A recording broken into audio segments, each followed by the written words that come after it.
Welcome to the Automation Unplugged podcast, the podcast for technology professionals, featuring leading industry personalities. I'm your host, Ron Callis. Let's get started.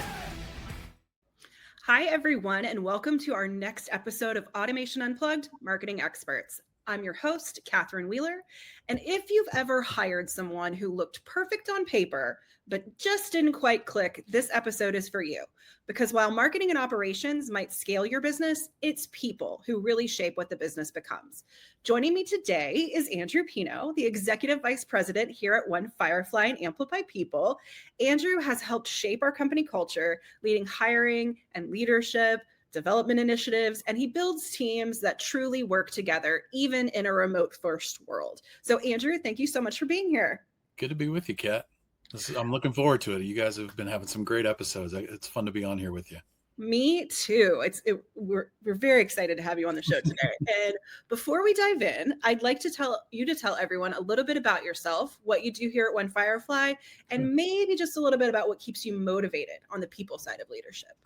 Sure. Yeah, I joined Firefly about 4 years ago. It's after having a career in live production and live events, as well as a long corporate career at a national media company. And after doing a few years of executive consulting, I ran across this business, Firefly. I think I was looking for my next gig in the consulting front, and met up with Ron and Taylor and Tina and started having conversations about what they were looking for. And it was really neat when you can align gift mix and skill set to a role. Maybe it's not exactly what's written on the paper, but you're realizing, oh, this could be the right culture fit. This could be the thing that helps drive us forward. And that's kind of how we came together. So I've been here. We were only a team of about 30 when I got here, and we're over 75 now, and have gotten to be a part of crafting that strategy of how to grow a team and not dilute culture in the process and hold true to your core values, et cetera. And it's been a blast. So it's been a lot of fun to do that. And then my role as EVP over this business and Amplify People has just allowed me to leverage those things that I'm passionate about, my gift mix and skill set for people and leadership. It's been a blast. It's been a blast. Oh, I love it.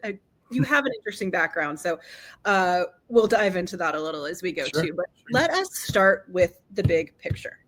Mm-hmm. Every company out there says that they have a great culture. Very few actually define what that means. So from your perspective, what separates a company that lives in its culture from one who just lists it on a slide deck and that's it?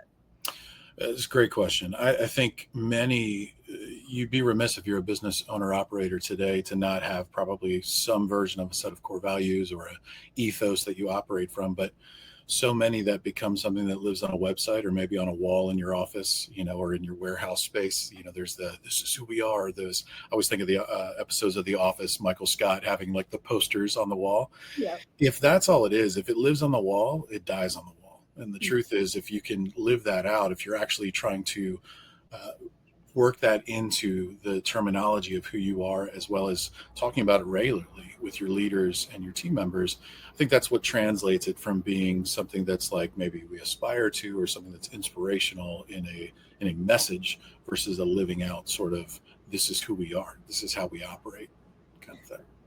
And some leaders talk about intentional culture. Is that kind of what that means? Can you share what that looks like on a day-to-day, how you build it versus hoping it happens organically? Because again, it's on your poster next year. Hang in there, Kat. That's right. I've got a post-it note on my laptop that says "Great culture." I think everybody here probably has been to a conference or an event where you get on that emotional high of, wow, that was powerful. That resonated with me. I'm taking that back to my team. And the truth is, unless there's practical measures about how you're going to do that and implement that in your team, it dies there. It's a sort of a slow death in the background. I think intentional culture means, it often takes more time than we're willing to admit. It often takes more investment of emotional toll as a leader than we like to admit.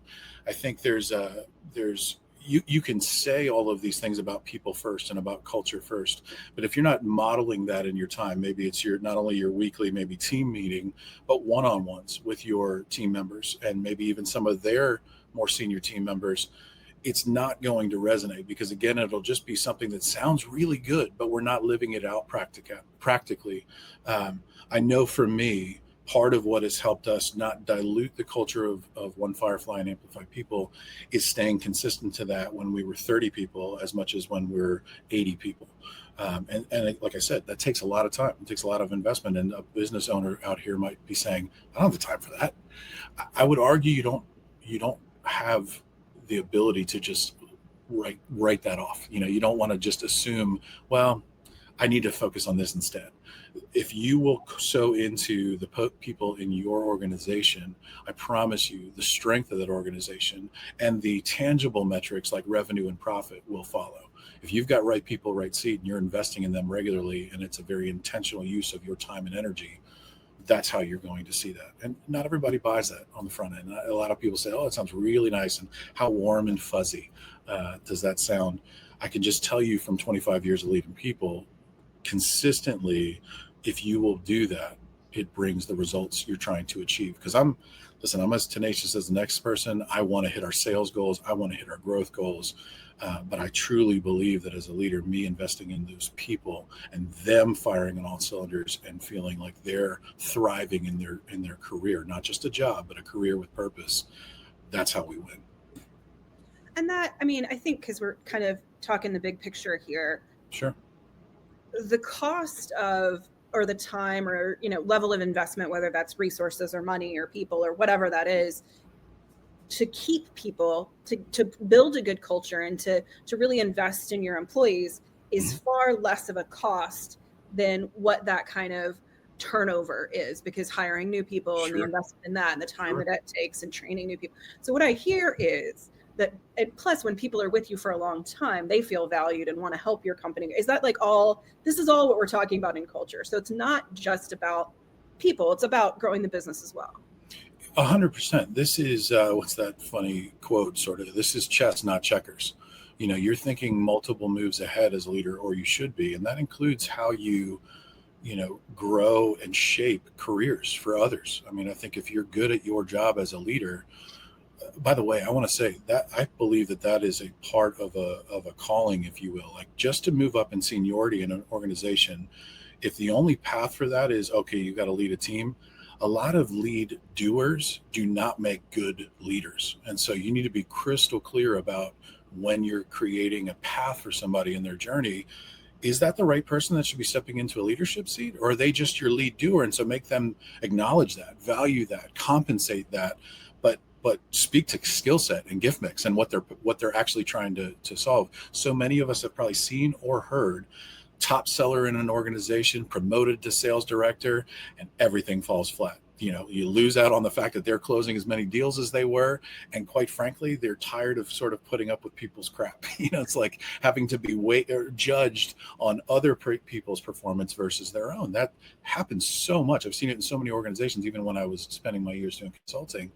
And so it's if you don't have an intentional path towards that, if you're not listening, if you're not in tune and doing those one-on-ones and regularly knowing where these people are strong, then how could you possibly play the game of leadership chess and make sure that right people are in the right seat and moving to the right path, to grow your business? And back to your question as well, it will, with proper alignment and intentionality, and everybody, like at One Firefly and Amplify people, everybody has metrics. Everybody has a scorecard. We review them every week, and we're making sure we're on track. So this isn't about just, again, fluffy leadership conversation. It is about accountability and tangible metrics that they have to arrive at. But if you're helping steer that ship, or I often like to think of my role as, maybe it's not directing the entire movie. I'm not the business owner, but I feel like the executive producer. I'm always moving the right people into the right places, making sure the logistics are happening. Oh, these people should partner up on that project. If you're really good at that, or you make an intentional effort to grow in that, it's unbelievable what that can bring from a tangible business success standpoint. Okay, I think, all right, we've gotten a good little overview of the big picture of why people and culture are important. Sure. So let's do my favorite thing we do in the podcast, which is play the game. I love your games. I love your games. I knew this was coming at some point. I love your games. I Cool. know. Well, I made a special one for you. So Nice. today's game is called Human or Hype. So you've seen a few of these, you know the drill. It's a little bit of a lightning round. I'm going to throw out buzzwords or trends that are around, people and hiring and culture and all that stuff. And you tell me if it's real, human, Sure. Okay. or if it's hype, something people talk about more than they do and probably doesn't really matter. Okay. Sounds You good. ready? Human Okay. and hype. Love it. Human or hype? Unlimited PTO. Oh gosh, it's hype. To be honest with you, as somebody who has had that in their past, it sounds really good, and it even motivates people to leave the existing business that they're at. Sometimes when that's part of a package, when they're headhunted on LinkedIn or Indeed or somewhere. What I found, even having it in my own world, is when you're judged, particularly if it's a role where you're judged by your numbers, good luck taking PTO, because the truth is, if you're not hitting your numbers, you're not going to be there. I mean, I come from a corporate world for so many years that, we used to joke, that sounds so great. Oh, I'm going to take these vacations. I'm going to do these trips. But if you're losing track of your numbers or you're not performing, you're going to be gone. So that's a little longer answer than you're looking for of human or hype. I just think it's more hyped than you really get to live out this idea of unlimited PTO. 1000%. Okay. Next, culture fit interviews. Human. I think, so many people look so good on paper, and we're all, let's be honest, we're all putting our highlight reel out there. This is our on paper as well as in the interview process. And I think one of the things I really try to do is, in our process, for example, we make it a multi-stage process. And there's articles and podcasts about you should be faster in the process, articles where you should be longer in the process. I'm going to just tell you from experience, a very intentional set of interviews that happens and moves somebody through with certain key stakeholders in the business is essential, regardless of the size of your business, because you're getting to see people in different contexts. You're getting different personalities to interact with them, and hopefully some really good strategic conversations where you start to get a true sense of who this person is, not just the, highlight reel. I want it to be as much like I'm sitting down with this person at Starbucks and having a conversation so I can get to know them for real. And if that fits, awesome. But if it doesn't, let's be honest with each other, because that's going to waste both of our times if it's not a culture fit. So, okay. Work from anywhere. This is a tricky one because we're a remote company. I would say it really depends. I would say it's human in terms of there's lots of flexibility. Many of you know I travel quite a bit and get to move around, and I love that. I love that we're a fully remote environment. In fact, we're in 5-6 different countries now. We have team members, which is amazing. So work from anywhere in that context, I think, can work. That also has a lot to do with the systems and the processes you have in place in your business to be able to afford that flexibility.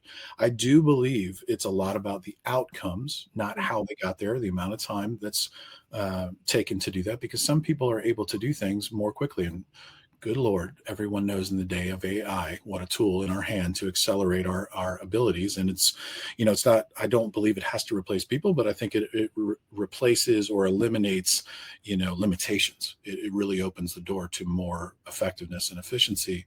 So all that said, I think you can afford that if you're in tune and you're holding your team accountable. I have seen it go bad the other way. And I think there is a lot of watching soccer games while I'm, working, or Desperate Housewives, or I'm trying to wrangle my 2-year-old who's not in daycare.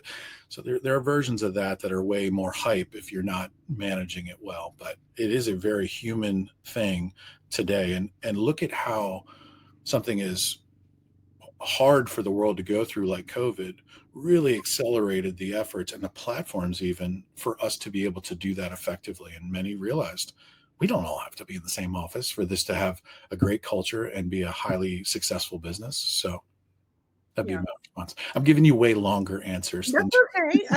I like the explanation. So we get a little bit more than just human or hype. So, okay. This one I think is interesting, but hiring for potential over experience.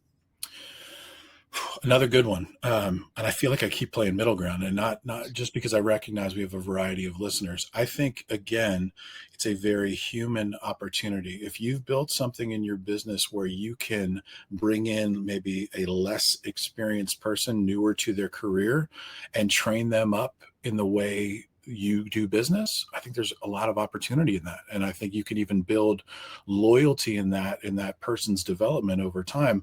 But not every business is in that place. Maybe you've been, you're a small business and like every seat matters and your time matters so much. And it's like, gosh, I need to find somebody who's experienced. So I think it really does depend. But I would always say if you're going towards the human side of it versus the hype, shouldn't we always be looking at how are we grooming somebody to take us over, like take our seat, like how are we growing them so that then they could grow. And now we can go to the next things that we're passionate about and find fulfilling or most effective in the business. So I'm big on succession planning within a business, and many don't focus on that and don't think about building that bench. So I'll still go human on that one.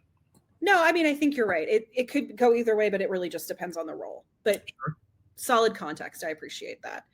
This is okay. This one don't go down the rabbit hole, Andrew. I know this is all right. Thing in the world, but don't one go word answer. One word answer. No, but I know what you're going to say as soon as I say this. Your eyes are going to light up, and you're going to, because this is your thing. AI in the hiring process. I know. I didn't want to open that can of worms with you. Don't do it.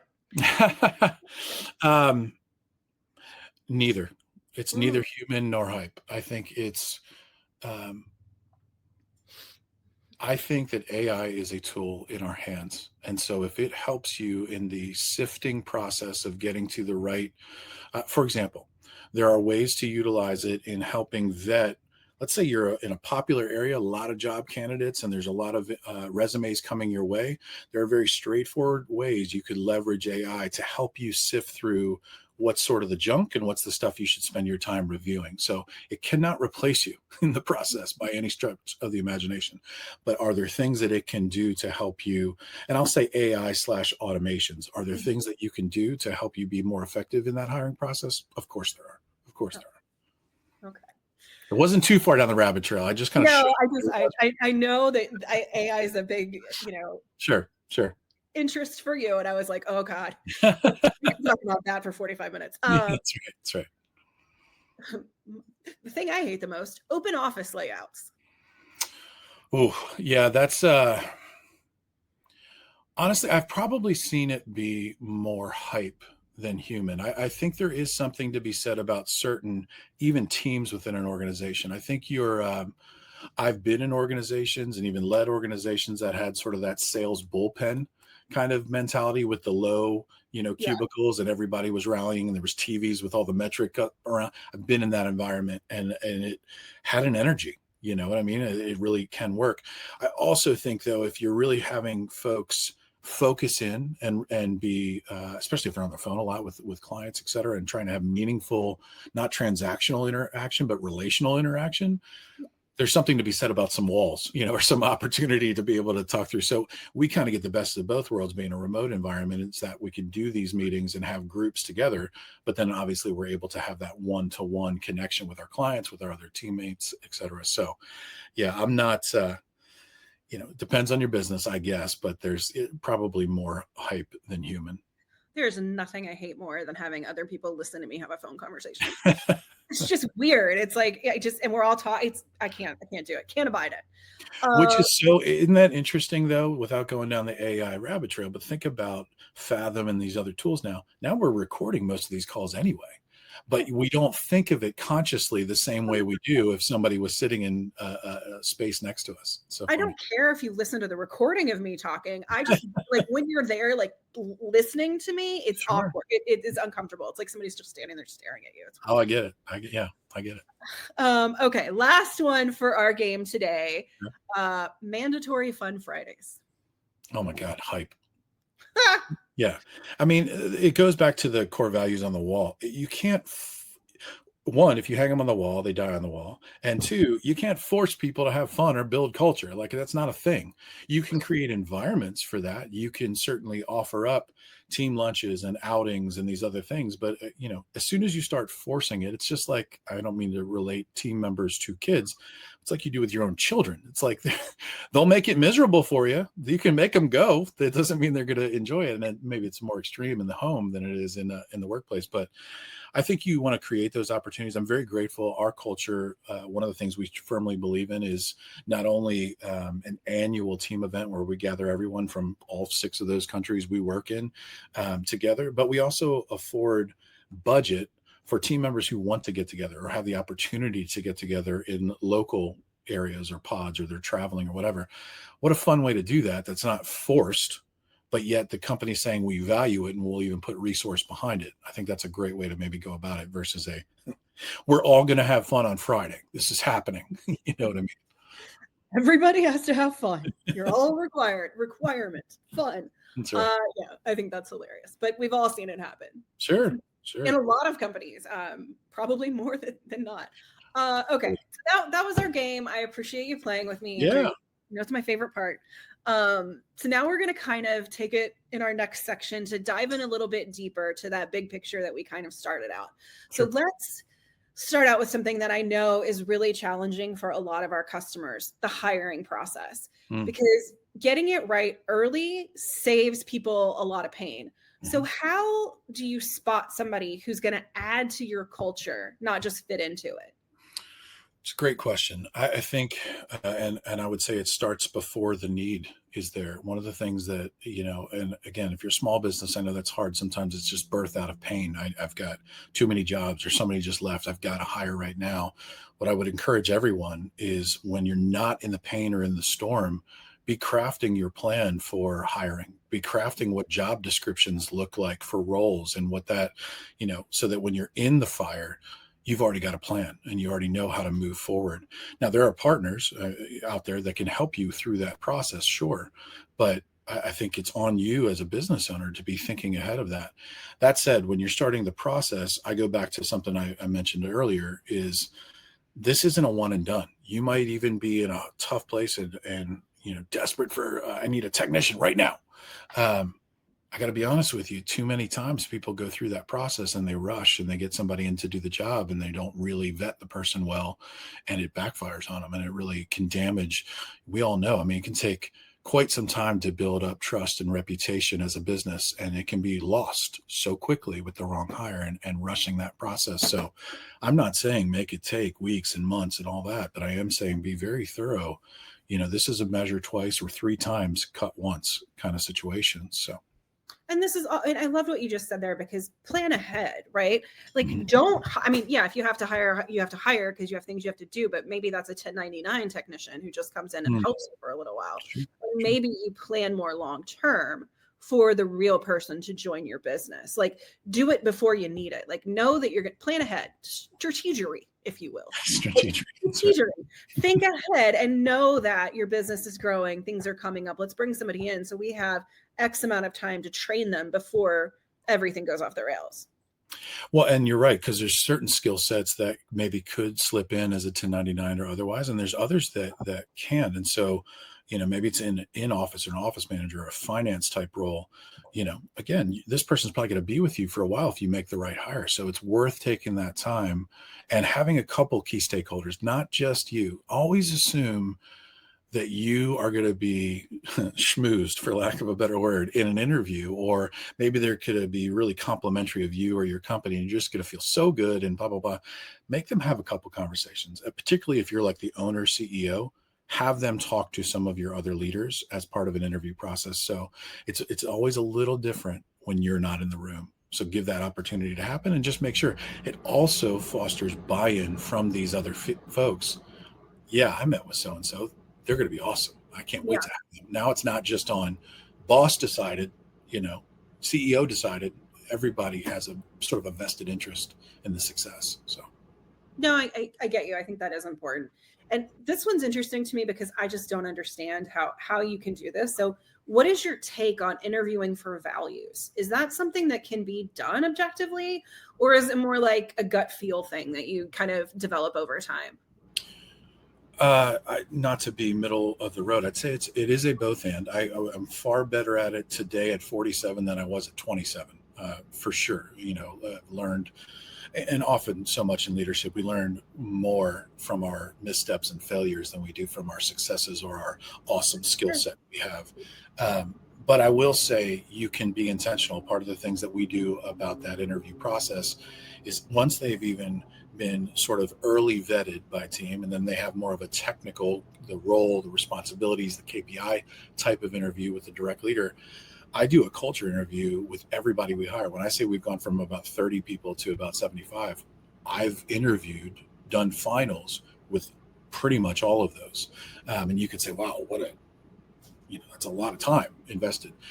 It's too important to what we've built, and it's too much opportunity to water down your culture or impact things if you don't have that conversation. So what I would say out of experience is there are non-traditional questions, though completely HR appropriate, that you can talk. But the other thing is just be real with them. Many times I'll get in, if they've gotten to this place, I have a lot of trust in the leaders and the people that have done those early interviews. So I start with that. Hey, listen, if we're having a conversation, this is great. I know that so-and-so has already met with you and so-and-so has already met with you, and I have a lot of trust in them. I want us to pretend that we're sitting at Starbucks and having a conversation, and I'm going to be real with you, and you can ask me anything you want. And I'd love for you to be as real with me as possible.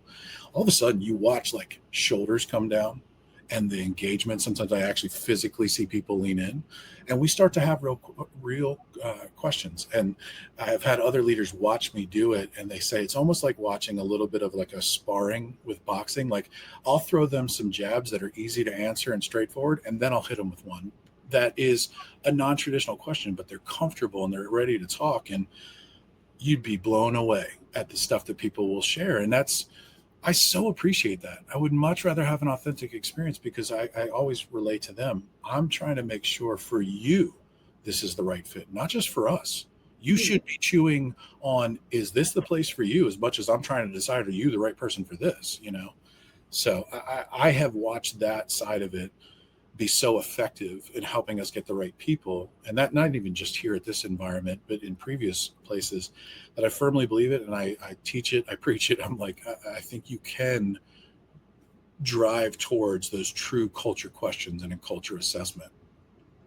Okay. Well, we talked about employees. We talked about, what we expect when we're building things, but let's talk about leadership a little bit, because culture doesn't trickle down automatically. You don't just put the poster on the wall, as we've said, and have things happen. So what is something that you think every leader should be doing every week to keep their people connected and aligned?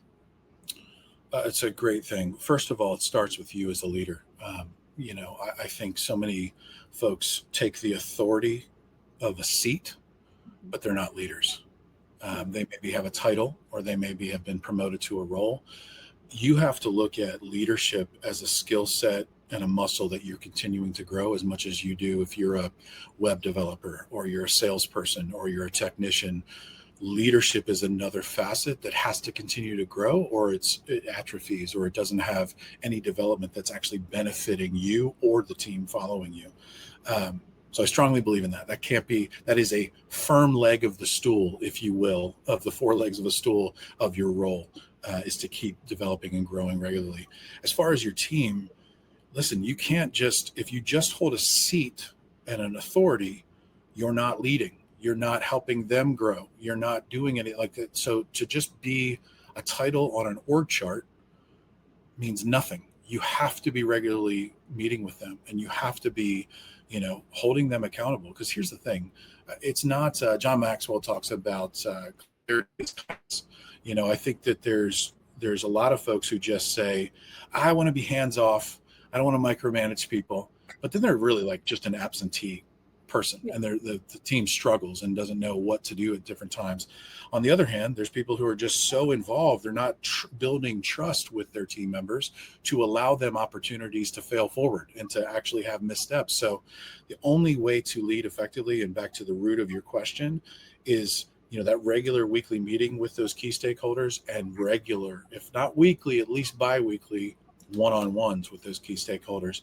That's how you can live it out week in and week out, and make sure it's ironically, it's a much shorter control cycle, but that doesn't have to be micromanagement, but that's just connection. And that's making sure they know you're there for them and that they can bring things to you. And the environment you create, the trust that you build, you create a space where I'm not going to use a bunch of touchy-feely words, but you create a open dialogue. You could say safe space. You can say whatever words you want to use into that. And that if that makes you feel comfortable, some business owners are like, that is not me. That's not what if they can trust you and know they can bring anything to you, that's what I'm talking about, whatever label you want to put on it. Okay.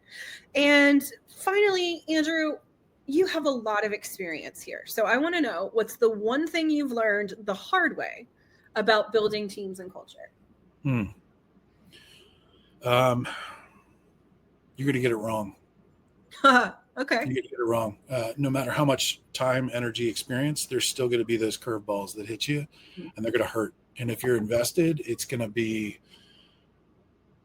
shaking to you at your core as a leader or as a business owner. And I would say the way I process it today, I go back not because of age, just experience and challenges. 27 version of Andrew, 37 and 47 are very different in how that goes and how much it affects me. I've found a way now to be as poured in and as invested in people as ever, but also recognizing without cynicism, this may not work out, or I can't want it more for the person than they want it for themselves. And that's hard, man, especially when you believe in somebody and they've got a capability or potential.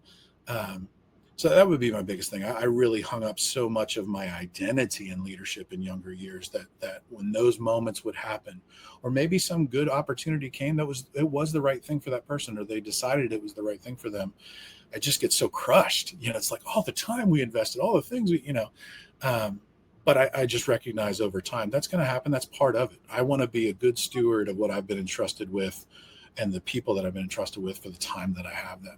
I would always want somebody, even if they ever moved on, or if I ever moved on, they would be like, man, that season, I'm so grateful for that in my life. I feel like I got to grow, I got to develop, I got to be valued in that time.